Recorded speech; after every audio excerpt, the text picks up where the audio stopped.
नमस्कार दोस्तों, आप सभी का study for UPSC PCS channel में स्वागत है। आज हम क्या पढ़ने वाले हैं? एमसीक्यू करेंगे। बिहार के ज्योग्राफी का एमसीक्यू 109-10 के आसपास में एमसीक्यू सेट आएंगे और बहुत ही बेहतरीन क्वेश्चंस आपको मिलेंगे, है ना। इतना तो मैं कह सकता हूँ और इतना तो आपको भी पता होगा। ओके, तो 109 क्वेश्चंस जो आज हम प्रैक्टिस करेंगे, आपके एग्ज़ाम में हो सकता है इसमें से काफ़ी सारे क्वेश्चंस आ जाएं। ओके, और आज या कल में बिहार का बजट भी पढ़ेंगे, बहुत ही अच्छे से पढ़ेंगे, फैक्ट के हिसाब से पढ़ेंगे, वही चीज़ें पढ़ेंगे जो एग्ज़ाम में सीधे पूछे जाती है। ओके, उसके बाद मैं कोशिश करूँगा कि बिहार बजट का मैं एमसीक्यू भी आपको करवा दूँ। और आज क्विक रिवीजन सीरीज़ का भी एक वीडियो अपलोड होगा जिसमें मॉडर्न हिस्ट्री के बुक्स पढ़ेंगे। पिछली बार हमने क्या पढ़ा था? मॉडर्न हिस्ट्री की पत्रिकाएं पढ़ी थी, पेपर्स, न्यूज़पेपर्स वगैरह सब पढ़े थे। आज कुछ बुक्स पढ़ेंगे मॉडर्न हिस्ट्री के। ओके, तो चलिए शुरू करते हैं आज के क्वेश्चंस को। और अच्छे क्वेश्चंस होंगे। आप इसको क्या करना है, आपको क्या सत्यनारायण भगवान की कथा चल रही है क्या कि मैं पढ़ूंगा और आप हाथ जोड़ के फूल लेके बैठे रहोगे? ऐसा कुछ नहीं होने वाला है। हर क्वेश्चन को पॉज करके आपको खुद से अटेम्प्ट करना है। उसके बाद तो मैं आंसर बताऊंगा ही। ओके, पहला क्वेश्चन है कि बिहार के किस ज़िले में गंगा नदी सबसे लंबी है? बहुत ही आसान क्वेश्चन, एक भी बच्चे का गलत नहीं होना चाहिए। पहले का क्या आंसर हो जाएगा? पहले का आंसर हो जाएगा सी, पटना में। दूसरा है, निम्नलिखित में गंगा नदी घाटी का भाग कौन सी उपनदी है? उपनदी पूछा है आपसे, पॉज करके ज़रूर अटेम्प्ट करना। और ये सब क्वेश्चंस तो मैं पहले भी करवा चुका हूँ जब मैंने दृष्टि कंप्लीट किया। कुछ क्वेश्चंस इसमें से करवाए हैं, बाकी तो अभी आप लोगों ने नहीं किए हैं। दूसरे का क्या आंसर हो जाएगा? उत्तरी कोयल नदी, उत्तरी कोयल नदी। तीसरा है कि निम्नलिखित में से कौन सा जिला धारावार भूस्तरीय रचना वाला नहीं है? नहीं है, ये पूछा है आपसे। तो तीसरे का क्या आंसर हो जाएगा? इसका क्या आंसर जो है? रोहतास। धारावार संरचना ये बिहार है, ये बिहार के बीच से गंगा नदी बह रही है। धारावार संरचना वाले ज़िले किस तरफ पाए जाते हैं बिहार में? इस तरफ पाए जाते हैं, है ना, जिसमें मुंगेर, जमुई, नवादा ये सब ज़िले आते हैं। अगला है कि बिहार के निम्न हिस्सों में से कौन सा हिस्सा भूतात्विक दृष्टि से अपेक्षाकृत पुराना है? चौथे का क्या आंसर हो जाएगा? इसका आंसर हो जाएगा सी, खड़गपुर पहाड़ी जो है वो भूतात्विक दृष्टि से सबसे पुराना है बिहार में। अभी इजी लग रहा होगा, आगे और भी अच्छे क्वेश्चंस आएंगे। पांचवा है, निम्नलिखित भूआकृतियों में से किसके द्वारा बिहार राज्य का उत्तर पश्चिम भाग घिरा हुआ है? ये बिहार है, इसके बीच से गंगा नदी बहा देते हैं और इसका उत्तर पश्चिम वाला भाग पूछा है आपसे। तो 5 का क्या आंसर हो जाएगा? इसका आंसर यहाँ पर दिया हुआ है, इसका हो जाएगा ए, सोमेश्वर पहाड़ी श्रेणी। और ये क्या है? हिमालय की शिवालिक श्रेणी है। शिवालिक श्रेणी वो श्रेणी है हिमालय की जिसका निर्माण सबसे बाद में हुआ है। हिमालय का निर्माण कैसे हुआ? भारतीय प्लेट और यूरेशियाई प्लेट दोनों टकराए, इस बीच में जो टेथिस सागर था, बीच में बहुत सारे गाद जमे हुए थे, वो सारे गाद मिट्टी के ऊपर में उठ गए। सोचो ना, दो पत्थर के टकरा रहे हो, बीच में मिट्टी रख के, तो वही जो मिट्टी ऊपर उठा ना, वही है हिमालय। 8 किलोमीटर तक मिट्टी उठ गया। आप अंदाज़ा लगा सकते हैं कितनी बड़ी बात थी, और आज भी उसकी ऊंचाई बढ़ ही रही है। छठा है कि निम्नलिखित में से कौन सा शहर बिहार के सबसे पूर्वी भाग में स्थित है? ये आपको पता होनी चाहिए। छठे का क्या आंसर हो जाएगा? इसका आंसर हो जाएगा सी, कटिहार स्थित है। आपको ये बताना है कि पश्चिम बंगाल के साथ, मैं पहले ही बता चुका हूँ, पश्चिम बंगाल के साथ बिहार की कौन कौन से ज़िलों की सीमा लगती है। ओके, आपको ये बताना है, मुझे मत भी बताना, खुद भी देख के एक बार ज़रूर याद कर लेना। किस देश की सीमा बिहार राज्य से जुड़ती है? तो नेपाल की सीमा बिहार राज्य से जुड़ती है। भौगोलिक क्षेत्रफल की दृष्टि से भारत में बिहार का कौन सा क्रम है? तो डिवीज़न के बाद जब लद्दाख और जम्मू कश्मीर का डिवीज़न हुआ है तो 12th पोजीशन है बिहार का। 8 का क्या आंसर हो जाएगा? 8 का आंसर हो जाएगा सी। अगले पर चलते हैं। अब आपको बिहार के जलवायु और मिट्टी से क्वेश्चंस मिलेंगे। पहला क्वेश्चन है, बिहार के निम्न जिलों में से किस जिले में पीडमोंट स्वैम्प मिट्टी पाई जाती है? पीडमोंट स्वैम्प मिट्टी किस जिले में पाई जाती है?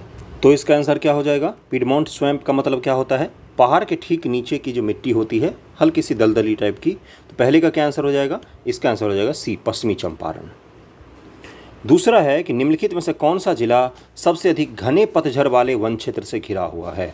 वीडियो पॉज करके अटेम्प्ट जरूर करना आप लोग। और वन रिपोर्ट अपलोडेड है चैनल पर वीडियो, उसको आप लोग जाके जरूर ही देखना। एक क्वेश्चन तो उससे गारंटेड है इस बार, 1 से 2 क्वेश्चन। तो इसका आंसर हो जाएगा पश्चिमी चंपारण। बिहार का अधिकांश क्षेत्र आच्छादित है, किस तरह के मिट्टी से आच्छादित है? तो तीसरे का आंसर हो जाएगा कछाड़ी मिट्टी से आच्छादित है। चौथा है मुजफ्फरपुर, दरभंगा, चंपारण जिलों में कौन सी मिट्टी अधिकांशतः पाई जाती है? तो इसका क्या आंसर हो जाएगा? मुजफ्फरपुर, दरभंगा और चंपारण ये सब नदियों के किनारे वाले बहुत ज़्यादा पानी वाले ज़िले हैं, तो यहाँ पर नवीन जलोढ़ मिट्टी पाई जाएगी। ओके बंधुओं, काली मिट्टी तो आपको दक्कन टैप पर मिलेगी, बिहार में तो कहीं भी मिलती ही नहीं है। अगला है पाँचवा, निम्नलिखित में कौन सी मिट्टी नदियों द्वारा निर्मित होती है? तो 5 का क्या आंसर हो जाएगा? जलोढ़ मिट्टी जो होती है वो नदियों द्वारा निर्मित होती है। छठा है कि बिहार में बांगर मिट्टी मिलती है कहाँ पर?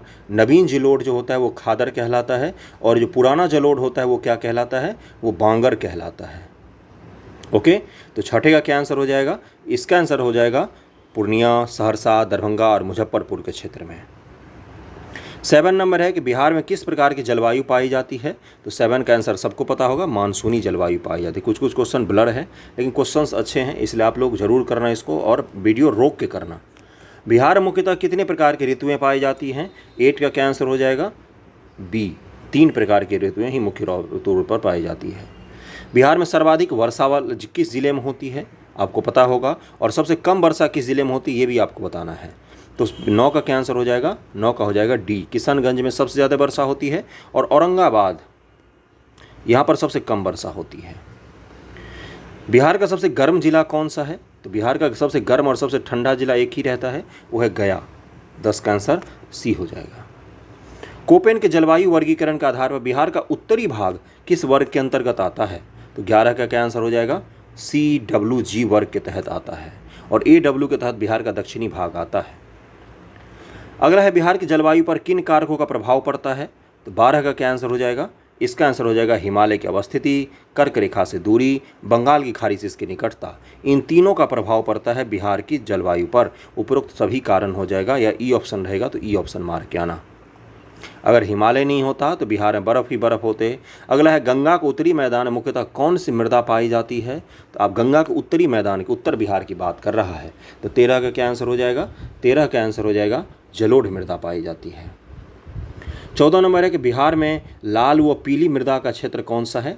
लाल मृदा और पीली मृदा। लाल मृदा लाल किसके कारण होता है ये आपको बताना है। ओके, और मैं पढ़ा चुका हूँ पूरा, इसलिए मैं इससे ये सब क्वेश्चंस पूछ रहा हूँ। तो लाल और पीली मृदा का क्षेत्र कौन सा है? 14 का आंसर हो जाएगा डी, गया जिला है। जरूर याद रखना इसको, इस तरह के क्वेश्चंस पूछे जा सकते हैं आपसे। अगला है ताल की मिट्टी किस फसल के लिए उपयुक्त मानी जाती है? ताल जो होता है, या इसको टाल का क्षेत्र भी कहा जाता है। तो 15 का क्या आंसर हो जाएगा?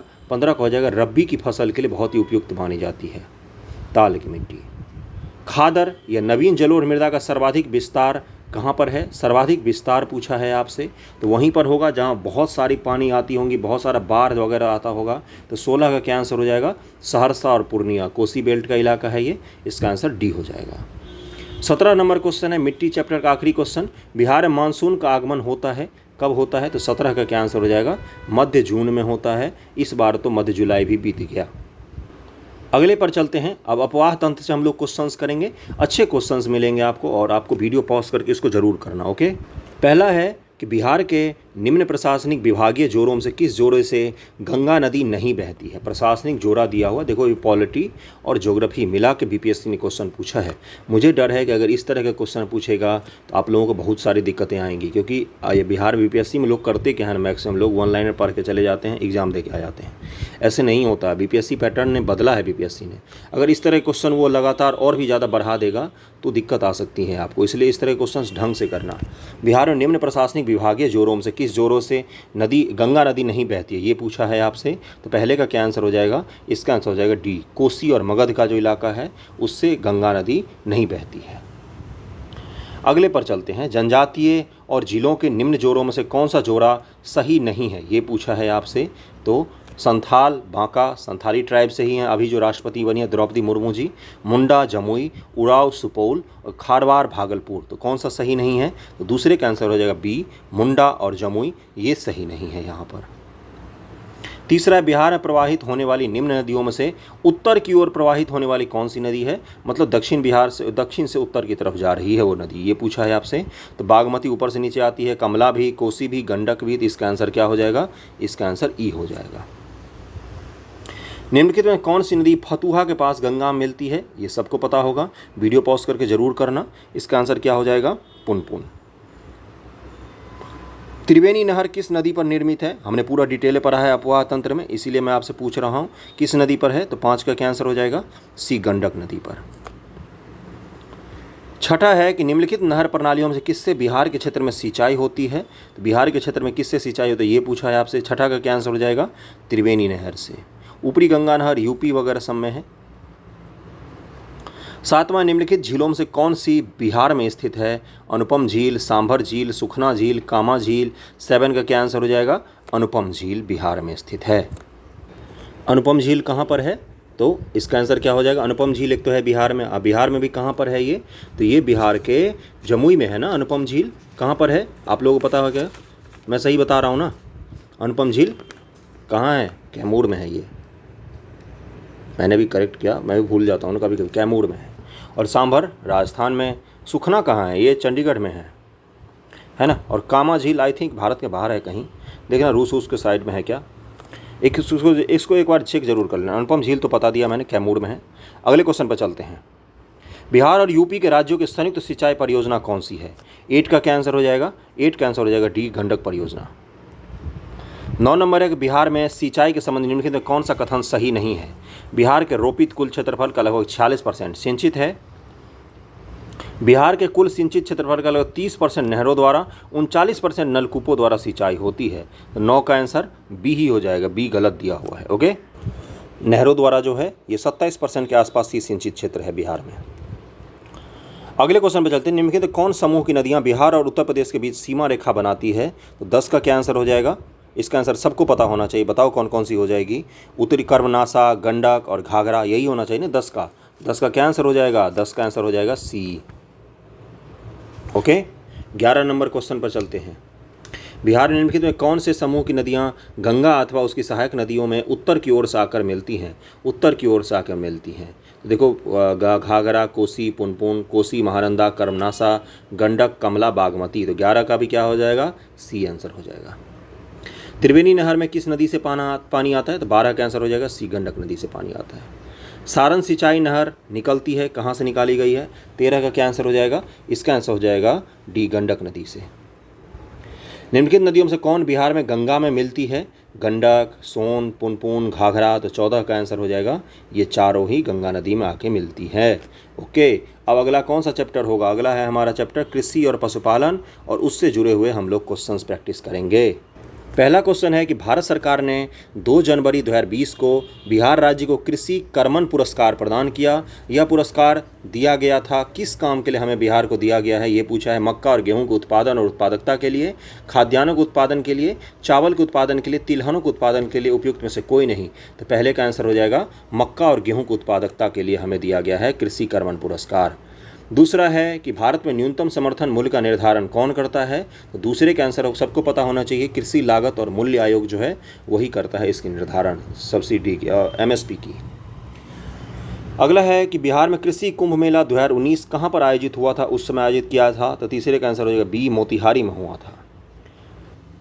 चौथा क्वेश्चन है भारत के राज्यों में से जूट उत्पादन की दृष्टि से बिहार का स्थान क्या है? जूट उत्पादन की बात कर रहा है, तो चौथे का क्या आंसर हो जाएगा? द्वितीय स्थान है। पहला है वेस्ट बंगाल। अब बिहार के भी कौन से ज़िले हैं? तो पूर्णिया ज़िले सब में जूट की खेती खूब होती है। पाँचवा है 2017-18 में बिहार राज्य में कृषि में कार्यरत जनसंख्या का प्रतिशत क्या था? 17-18 की बात कर रहा है। नई वाली आर्थिक समीक्षा में हम इसको जरूर पढ़ेंगे। तो पाँचवें का क्या आंसर हो जाएगा? पाँचवें का आंसर हो जाएगा ई। बिहार में अभी भी करीब में 60% 65% के आसपास, नई वाली आर्थिक समीक्षा से करेंगे इसको, 60% ज़्यादा आबादी जो है वो कृषि में आधारित है पूरी तरीके से। बिहार में कृषि भूमि के जोतों का औसतन आकार दूसरे राज्यों की तुलना में क्या है? न्यूनतम, न्यूनतम से द्वितीय, उच्चतम, उच्चतम से द्वितीय। तो छठे का आंसर क्या हो जाएगा? न्यूनतम से द्वितीय है। निम्न से सेकेंड रैंक पर हैं कृषि भूमि के जोतों के औसत आकार में। बिहार का सर्वाधिक जूट उत्पादक जिला कौन सा है? अभी मैंने बताया है, तो पूर्णिया जिला है। जूट उत्पादन के लिए ना पानी बहुल क्षेत्र चाहिए होता है ना। आठवां है कि बिहार में निम्नलिखित में से कौन सा रेशम सिल्क वस्त्र उत्पादन का केंद्र है? तो 8 का आंसर सबको पता होगा, भागलपुर है सिल्क सिटी ऑफ बिहार। अगले चैप्टर पर चलते हैं।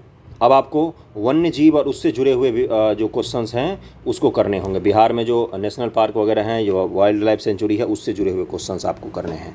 पहला है कि बिहार राज्य के कुल भौगोलिक क्षेत्र की तुलना में समस्त वन क्षेत्र का प्रतिशत कितना है। नई वाली वन रिपोर्ट जाके देखिए और वहाँ से इसका कॉमेंट करके ज़रूर बताना है आंसर। यहाँ पर दिया हुआ है, पहले का आंसर ई हो जाएगा। ओके, दूसरे क्वेश्चन पर चलते हैं। निम्नलिखित में से किस जिले में बिहार का एकमात्र राष्ट्रीय उद्यान स्थित है। बिहार का एकमात्र नेशनल पार्क, और दूसरा नेशनल पार्क कहाँ पर बनाया जाएगा, दूसरा कैमूर में बनाया जा रहा है। पहला कहाँ पर है, तो पहले का क्या आंसर हो जाएगा, सी, पश्चिमी चंपारण में है। दूसरे का क्या आंसर होगा, सी, पश्चिमी चंपारण में है पहला नेशनल पार्क, और दूसरा बात हो रही है कहाँ पर बनाने की, कैमूर में। तीसरा, निम्नलिखित में से कौन सा वन्यजीव अभयारण्य बिहार के मुंगेर जिले में स्थित है, तो तीसरे का आंसर क्या हो जाएगा, भीम बांध वन्यजीव अभयारण्य कहाँ है, बिहार के मुंगेर में है। पूरा चैप्टर हम लोग पहले ही पढ़ चुके हैं, बस क्वेश्चंस प्रैक्टिस कर रहे हैं। भारत के किस जिले का सर्वाधिक क्षेत्र घने पतझड़ वाले वन से जंगल से घिरा हुआ है। सर्वाधिक क्षेत्र पूछा है, पतझड़ वाले वन जंगल से घिरा हुआ है, तो चौथे का क्या आंसर हो जाएगा, मध्य प्रदेश ही अभी भी टॉप पर। पहले पर एमपी आता है, उसके बाद से अरुणाचल प्रदेश वगैरह सब आते हैं। बिहार में कितना वर्ग मीटर वन क्षेत्र है, तो 5 का क्या आंसर हो जाएगा, यहाँ पर नहीं दिया हुआ है, ये वर्ग मीटर क्षेत्र में दिया हुआ है, जो कि गलत दिया हुआ है। ओके, और इसका वर्ग मीटर अगर टोटल हम निकालें तो बिहार में कितना है, वो नए वाले डेटा में हम लोग पढ़ लेंगे। यहाँ पर इसमें से कोई सा भी आंसर नहीं होगा, ऑप्शन गलत दिया हुआ था यहाँ पर। अगला है कि बिहार राज्य के भौगोलिक क्षेत्र का कितना प्रतिशत वनावरण है, तो छठे का क्या आंसर हो जाएगा, छठे का आंसर हो जाएगा बी, 7.8%। अगला है बिहार में कुल राष्ट्रीय उद्यान कितने हैं, तो 7 का आंसर हो जाएगा ए, एक ही है अभी तक बिहार में नेशनल पार्क। और ये नए वाले डेटा में बिहार का प्रतिशत वनावरण बदला है, जिसको हम लोग पढ़ेंगे, ज़रूर पढ़ेंगे, और पढ़ भी चुके हैं चैनल पर, वहाँ पर जाकर आप लोग देखना। बिहार वन रिपोर्ट से इस बार ज़रूर क्वेश्चन पूछेगा, क्योंकि 67वीं बीपीएससी में नहीं पूछा था, री एग्जामिनेशन में ज़रूर पूछेगा। वाल्मीकि टाइगर रिजर्व स्थित है कहाँ पर, 8 का आंसर सबको पता होगा, पश्चिमी चंपारण में। बरेला झील पश्चिमी अश्रेणी किस जिले में स्थित है, तो बरेला पक्षी अभयारण्य पूछ रहा है, सीधी सीधी सी बात, कहाँ पर है ये, तो 9 का आंसर हो जाएगा, ये वैशाली में है, बरेला पक्षी झील पक्षी अभयारण्य। बिहार पृथ्वी दिवस कब मनाया जाता है, तो 10 का क्या आंसर हो जाएगा, 9 अगस्त को मनाया जाता है। अगला है 11 नंबर के राष्ट्रीय वन नीति के अनुसार बिहार के पास कुल क्षेत्रफल के कम से कम कितने प्रतिशत पर वन होना चाहिए, तो 33% पर होना चाहिए। और ये 33% किस एक्ट के द्वारा डिसाइड किया गया था, तो 1986 का पर्यावरण संरक्षण अधिनियम जो है उसी के तहत तय किया गया था कि पूरे देश में लगभग में 33% हमें वन तो रखना ही है। हर राज्य हर जिले का यही बांधा हुआ है। बिहार में मुख्यमंत्री शहरी वानिकी योजना प्रारंभ की गई थी, तो 12 का क्या आंसर हो जाएगा। योजनाओं से भी क्वेश्चंस पूछ सकता है आपसे, तो 2013 से 2017 के दौरान शहरी वानिकी चलाया गया था, जिसमें शहरों में वन लगाने थे बिहार में। 12 का आंसर क्या हो जाएगा, ए हो जाएगा। 13 नंबर क्वेश्चन है कि हरियाली मिशन का उद्देश्य राज्य में कितने प्रतिशत तक वृक्षादन क्षेत्र को बढ़ाना है, तो हरियाली मिशन का उद्देश्य क्या था कि बिहार में कम से कम कितना % वन होना चाहिए, तो 13 का आंसर हो जाएगा 15% तो मिनिमम होना ही चाहिए, बी हो जाएगा।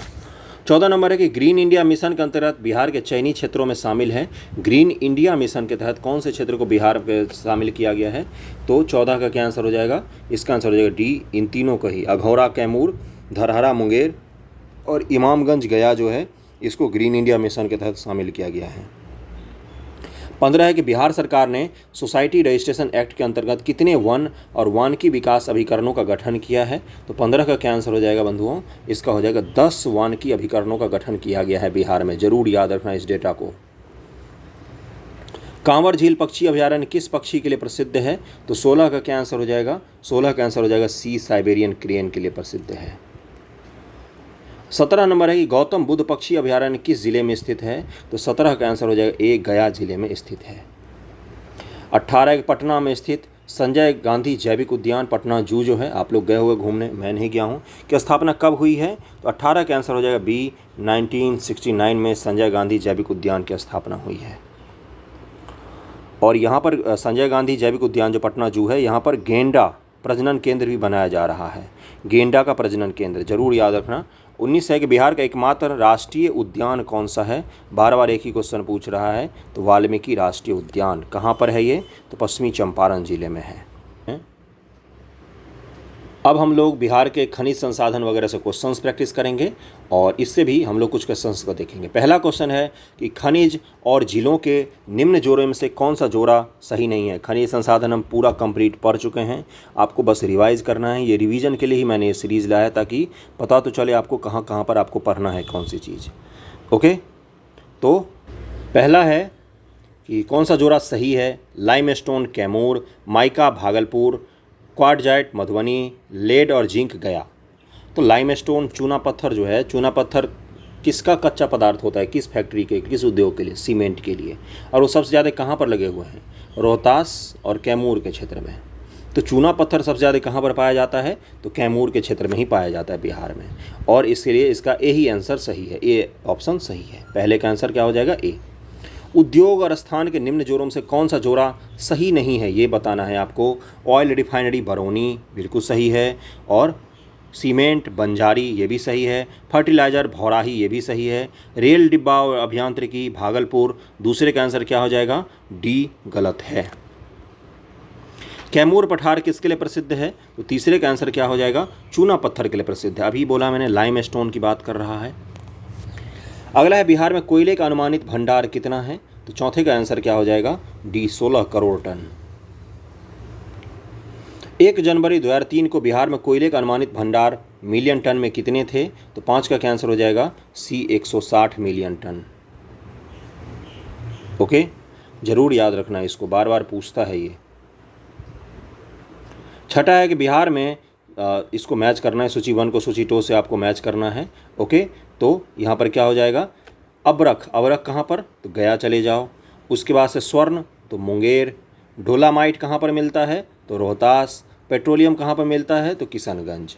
इसका आंसर क्या होना चाहिए, ए का 2, बी का 1, सी का 4 और डी का 3। तो इसका आंसर सी होना चाहिए, छठे का आंसर सी हो जाएगा। बिहार में तेल शोधक कारखाना कहाँ पर है, तो बरौनी में है बिहार में तेल शोधक कारखाना। बरौनी में फर्टिलाइज़र का भी है और पेप्सी कंपनी भी वहाँ पर खोल रही है अपने प्रोडक्ट का कंपनी। इसमें से कौन सा सत्य है, विभाजन पूर्व बिहार कोयला और अबरख का मुख्य उत्पादक रहा है। बिहार में पाइराइट का भंडारण नहीं मिलता है। झारखंड राज्य बनने के बाद बिहार अबरख का प्रमुख उत्पादक राज्य बन गया। उपयुक्त सभी। तो 8 का आंसर हो जाएगा ए, विभाजन पूर्व बिहार कोयले और अबरख का मुख्य उत्पादक राज्य था। विभाजन में क्या किया गया कि बिहार के पास जितने खनिज संसाधन थे काट के झारखंड को दे दिया गया। 9 नंबर है कि बिहार में रासायनिक उद्योग का सर्वाधिक विकास किस जिले में हुआ है, तो 9 का आंसर हो जाएगा बी, रोहतास और बरौनी में केमिकल उद्योग का बड़ा विकास हुआ है। 10वां है कि pyrite phosphate and chemicals limited Bihar के किस जिले में स्थित है। Pyrite phosphate and chemical limited हमने पूरा चैप्टर पढ़ा है, उसमें लाइन बाय लाइन मैंने पढ़ाया है, इसलिए पूछ रहा हूँ। तो रोहतास हो जाएगा इसका आंसर। यहाँ पर आंसर लिखा हुआ था, कुछ लोगों ने चोरी की होगी। अगले चैप्टर पर चलते हैं।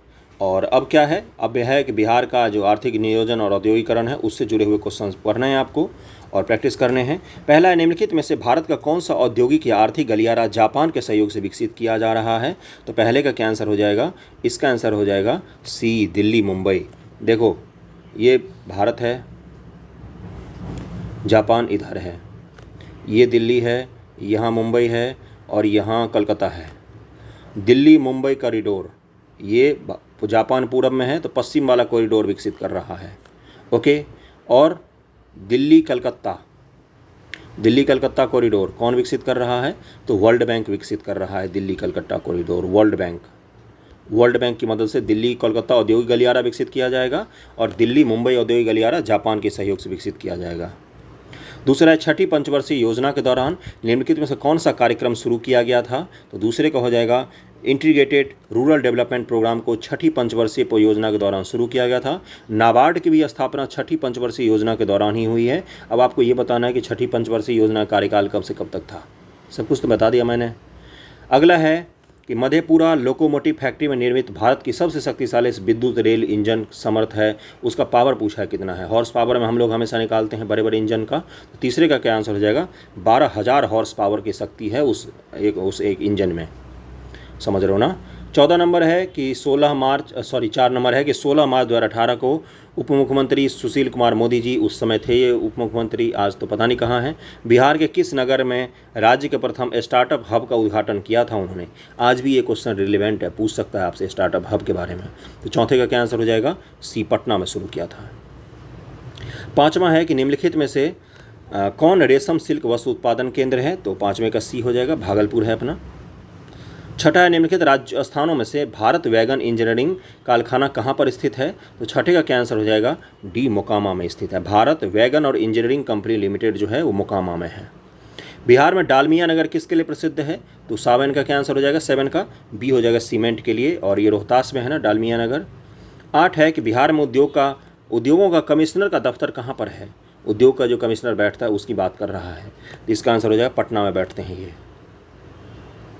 अगले क्वेश्चन पर चलते हैं, टिस्को संयंत्र किसके नज़दीक स्थित है, तो इसका आंसर क्या हो जाएगा, 9 का ए हो जाएगा, जमशेदपुर में है। 9 का ए होगा, दरभंगा में कुछ नहीं है, दरभंगा में एम्स बन रहा है, एयरपोर्ट बन रहा है, जमशेदपुर में स्थित है, कोई बड़ी फैक्ट्री नहीं है दरभंगा के इलाकों में। 10वां है कि आपको मैच करना है, ओके। तो कागज़ उद्योग, पहले का क्या आंसर हो जाएगा, कहाँ पर है, तो ये है डालमिया नगर में, पहले का आंसर बी हो जाएगा, ओके। ए का मतलब 1 हो जाएगा, इसका आंसर बी दिया हुआ है। तो उसके बाद से क्या हो जाएगा, सिगरेट का उद्योग कहाँ पर है, तो ये दीवालपुर में दिया है, प्लाईवुड दिया है हाजीपुर में, और जूट पूर्णिया में। ए का 1, बी का 2, सी का 3, डी का 4, बी आंसर दिया। बिहार में तेल शोधक कारखाना कहाँ पर है, तो ये बरौनी में है, 11 का आंसर सी हो जाएगा। वीडियो पसंद आ रहा हो तो लाइक ज़रूर करना, ओके। अगले वाले चैप्टर पर अगला चैप्टर में ऊर्जा संसाधन से क्वेश्चंस पूछे जो गए हैं उसकी बात कर रहे हैं। बिहार राज्य में प्रति व्यक्ति ऊर्जा उपभोग कितना है, इसको जरूर पढ़ना, इकोनॉमिक सर्वे में नया डेटा आएगा उसको भी हम लोग जरूर करेंगे। तो इसका आंसर क्या हो जाएगा, पहले का आंसर हो जाएगा ई, इनमें से कोई सा भी नहीं, नया वाला डेटा पढ़ लेंगे हम लोग। कांटी ताप विद्युत केंद्र कहाँ पर है, कांटी थर्मल पावर प्लांट कहाँ पर है, तो ये मुजफ्फरपुर में है, दूसरा का आंसर क्या हो जाएगा, सी हो जाएगा। तीसरा, बिहार में उत्पादित कुल विद्युत में जल विद्युत का कितना हिस्सा है, हाइड्रो इलेक्ट्रिसिटी जो होता है वो पूछ रहा है आपका कितना है बिहार में, तो तीसरा का क्या आंसर हो जाएगा, 12.3%, जरूर याद रखना इसको। और कोई नया डैम भी नहीं बना है अभी कि इसका बढ़ जाएगा। बिहार में राज्य विद्युत बोर्ड की स्थापना कब हुई थी, तो 4 का आंसर क्या हो जाएगा, 1958 में, 1958 ईस्वी में बिहार राज्य विद्युत बोर्ड की स्थापना हुई थी। 5 है कि बिहार का न्यूनतम विद्युत उपभोग वाला जिला कौन सा है, ये भी आर्थिक सर्वेक्षण में पढ़ेंगे, वैसे बदलता नहीं है इतनी जल्दी। इसका आंसर हो जाएगा सी, शिवहर जिला है न्यूनतम उपभोग वाला बिजली, और ये बहुत ही छोटा सा जिला है तो न्यूनतम उपभोग करेगा बेचारा। अगले क्वेश्चन पर चलते हैं हम लोग। अगला कौन सा चैप्टर का है आपका, तो अगले में आपको परिवहन वगैरह से क्वेश्चंस मिलेंगे।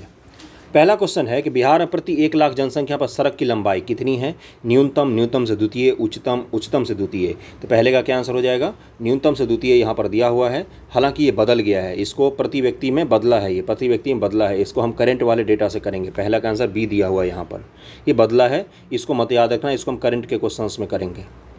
दूसरा है निम्नलिखित राष्ट्रीय राजमार्ग में कौन छपरा और गोपालगंज को जोड़ता है, वीवीआई क्वेश्चन, तो दूसरे का आंसर हो जाएगा सी, राष्ट्रीय राजमार्ग क्रमांक 85 जो है वो छपरा और गोपालगंज को जोड़ता है। तीसरा क्वेश्चन है कि बिहार में राष्ट्रीय राजमार्ग की कुल लंबाई कितनी है, ये भी बदल गया है, नई वाली डेटा हम लोग जरूर पढ़ेंगे। वैसे 2018 के हिसाब से कितनी है, 4917 किलोमीटर, 4917 किलोमीटर है 2018 के हिसाब से। नई वाली डेटा जो है उसमें बहुत ज़्यादा परिवर्तन आया है, उसको हम लोग ज़रूर पढ़ेंगे इकोनॉमिक सर्वे में। अगला है निम्नलिखित कौन सा शहर राष्ट्रीय राजमार्ग 2 NH2 पर स्थित है, तो देखो NH का भी नामांकन बहुत ज़्यादा बदला गया है ना, तो इसलिए इसको भी हम लोग एक बार करेंगे। वैसे चौथे का क्या आंसर हो जाएगा यहाँ पर, इसका आंसर हो जाएगा डी, पटना। 5वां है कि पटना अंतर्राष्ट्रीय हवाई अड्डा निम्नलिखित में से सीधे जुड़ा हुआ है किससे, तो 5वें का क्या आंसर हो जाएगा, 5वें का आंसर हो जाएगा ए, नेपाल, नई दिल्ली, कोलकाता, मुंबई, लखनऊ, बनारस, रांची, अब तो बहुत सारे जगह पर चला गया, अंतर्राष्ट्रीय हवाई अड्डा है। इसका नाम क्या है, जेपी अंतर्राष्ट्रीय हवाई अड्डा। 6ठा है कि रेलवे का जोनल मुख्यालय हाजीपुर स्थित है, तो कहाँ पर स्थित है, तो ये तो बिहार में ही हाजीपुर है, इसे 6ठे का आंसर डी हो जाएगा। ओके बंधुओं, अब हम लोग किस पर आ गए, अब हम लोग बिहार की जनगणना से संबंधित कुछ क्वेश्चन को प्रैक्टिस करें, उसके बाद ये वीडियो खत्म हो जाएगा। वीडियो पसंद आया तो लाइक ज़रूर करना। ये रिवीजन के लिए मुख्य तौर पर था कि आपका क्वेश्चंस का रिवीजन होना चाहिए। कुछ लोग बात करते हैं तो मैसेज करते हैं कि 80, 90 और 70, इनसे ज़्यादा नंबर नहीं ला पा रहे हैं वो, है ना। समस्या होती है ये, और ये कोई छोटी समस्या नहीं होती है ना। बिहार में 70-80 नंबर उनके आ जाते हैं जो रोज़ न्यूज़पेपर पढ़ेंगे और बिहार का जीके पढ़ के जाएंगे और प्रीवियस ईयर करके जाएंगे तो 80 क्वेश्चन जरूर गारंटेड सही करके आएंगे। इसके ऊपर का आपको लाने में इसलिए दिक्कत होती है क्योंकि आप ज़्यादा से ज़्यादा वहाँ पर गलतियाँ कर देते हो, है ना, एग्ज़ाम में क्वेश्चंस करने में, वरना नेगेटिव मार्किंग तो होती नहीं है ना। तो इसी के लिए आपको एमसीक्यू जितना हो सके प्रैक्टिस करना, करंट अफेयर या फिर प्रैक्टिस सेट, जहाँ से भी आपको मिले। मैं ये भी नहीं बोलता हूँ लोग नहीं मेरे ही चैनल से करो तो ही पास हो जाओगे, आप खुद से भी करके पास हो सकते हो, है ना। पहला क्वेश्चन है जनगणना का, 2011 जनगणना के अनुसार बिहार के किस जिले में सर्वोच्च लिंगानुपात दर्ज किया गया है? तो पहले का क्या आंसर हो जाएगा? गोपालगंज। और ये 67वीं बीपीएससी का क्वेश्चन है, समझ रहे हो ना। इसको जनगणना से तो 2 क्वेश्चन गारंटेड होता है और ये गलत भी नहीं होना चाहिए। दूसरा है 2011 की जनगणना के अनुसार बिहार के किस जिले में सर्वोच्च घनी आबादी दर्ज की गई है? तो दूसरे का आंसर क्या हो जाएगा? शिवहर जिले में दर्ज की गई है। अगला है कि जनगणना 2011 के अनुसार बिहार में बाल लिंगानुपात कितना था? बिहार बाल लिंगानुपात पूछ रहा है, 65वीं बीपीएससी का क्वेश्चन है। तो तीसरे का आंसर क्या हो जाएगा? इसका आंसर हो जाएगा 935, 935। अगला है भारत के राज्यों में से निम्नतम साक्षरता दर 2011 की दृष्टि से बिहार का स्थान कौन सा है? तो निम्नतम में कौन सा है? तो निम्नतम में हम प्रथम पर हैं। बहुत ही बुरी बात है हमारे लिए। बिहार में सबसे सर्वाधिक शिक्षा खराब किस राज्य की है? तो बिहार की है। टोटल हमारा 71% के आसपास में है, नहीं 71% पुरुषों की है, महिलाओं का 51% है, 20% का महिला पुरुष में फ़र्क है। अगला है कि भारतीय जनगणना 2011 के अनुसार निम्न राज्यों में से किस एक में जनसंख्या घनत्व सर्वाधिक है? तो अपने बिहार में ही है। 1000 से ज़्यादा लोग 1 किलोमीटर चौड़ा और 1 किलोमीटर लंबा क्षेत्र में रहते हैं बिहार में। जनसंख्या घनत्व कैसे निकालते हैं? 1 वर्ग किलोमीटर एरिया में कितने लोग रहते हैं। भारतीय जनगणना 2011 के अनुसार बिहार राज्य में लिंगानुपात कितना है? तो छठे का आंसर हो जाएगा सी, 918 ही है मात्र लिंगानुपात अपने यहाँ। 1000 पुरुषों पर मात्र 918 ही महिलाएं हैं। अगला है 2011 की जनगणना के अनुसार बिहार राज्य जनसंख्या के अनुसार देश में कौन से स्थान पर है? तो पहले पर उत्तर प्रदेश अपना आता है, दूसरे पर महाराष्ट्र और तीसरे पर बिहार, चौथे पर पश्चिम बंगाल। ये जरूर याद होना चाहिए आप लोगों को भी। 8 नंबर है कि निम्नलिखित जिलों में 2001 से 2011 के दौरान कहाँ सर्वाधिक जनसंख्या की वृद्धि हुई है? तो परसेंटेज के हिसाब से पूछ रहा है कहाँ सबसे ज़्यादा जनसंख्या बढ़ गई है? तो मधेपुरा की जनसंख्या सबसे ज़्यादा बढ़ी है, लगभग 31% के आसपास है मधेपुरा का। तो आज का वीडियो यहीं पर कंप्लीट होता है। 100 से ज़्यादा क्वेश्चंस हमने प्रैक्टिस किए और अच्छे क्वेश्चंस थे, इनको बार बार प्रैक्टिस कर लेना, है ना। और नए क्वेश्चंस के सेट भी हम कुछ दिनों में लाएंगे। अभी तो 1 महीने से ज़्यादा है यार अपने एग्जाम का, अगर 28 तारीख होता है तो 1 महीने 2 दिन है, तो उससे पहले तो बहुत कुछ कंप्लीट कर सकते हैं। और घटना चक्र से एंशिएंट हिस्ट्री और पॉलिटी के इसके एमसीक्यू शुरू करने वाला हूँ मैं बहुत जल्द, है ना। आपके क्वेश्चंस गलत नहीं होंगे उससे। Okay, thank you so much. Video कैसा लगा ज़रूर बताना। ओके।